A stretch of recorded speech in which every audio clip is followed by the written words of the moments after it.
आउ दुईटी लघुचापर संभावना राज्य में सर्वनिम्न तापमात्रा ह्रास पाइबा जोगु शीत प्रकोप मध्य वृद्धि पाइब। तेबे आगुकु दुईटी घूर्णिबलय सृष्टि होइछि जहाँकि लघुचापर परिणत होई अवपात रूप मध्य नहीं पारे।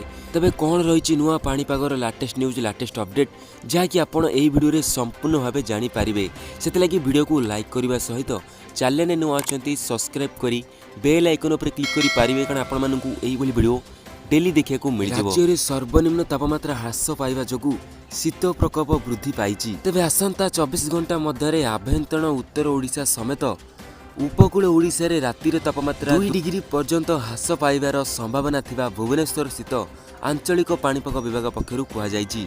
तेबे बंगोपसागर दाना बांधुछि पुणी एक लघुचाप जहाँकि घनीभूत होई बात्या रूप मध्य नहीं पारे बोली आशंका करा जाउछि। एही संभाव्य बात्या पुणी तमिलनाडु और पुडुचेरी उपकूल मुहां हेबा नहीं पाणीपाग विशेषज्ञ माने आकलन करुछन्ति।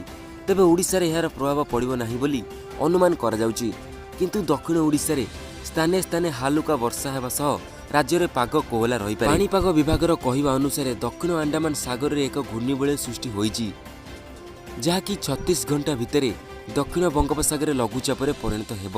परवर्ती 24 घंटे अवपात रूप नेब ताहा आहुरी घनीभूत हेबार संभावना मध्य थिबा पाणीपाग विभाग कहिछि। तेबे एही लघुचाप प्रभाव में चेन्नई समेत उपकूल अंचल रे डिसेम्बर 1 रु 2 रे वर्षा होई पारे। सेहीपरि डिसेम्बर 8 किंबा 11 आड़कू आउ एक लघुचाप क्षेत्र सृष्टि हो पारे ए मध्य सूचना देइछि पाणीपाग विभाग। तबे यह मध्य तमिलनाडु मुहां हेबार आशंका करा जाउछि। तबे लघुचापटी बा घूर्णिबलयटी जेते निकटवर्ती होबो तार नुआ अपडेट सेते जारी कर जाई परिबो।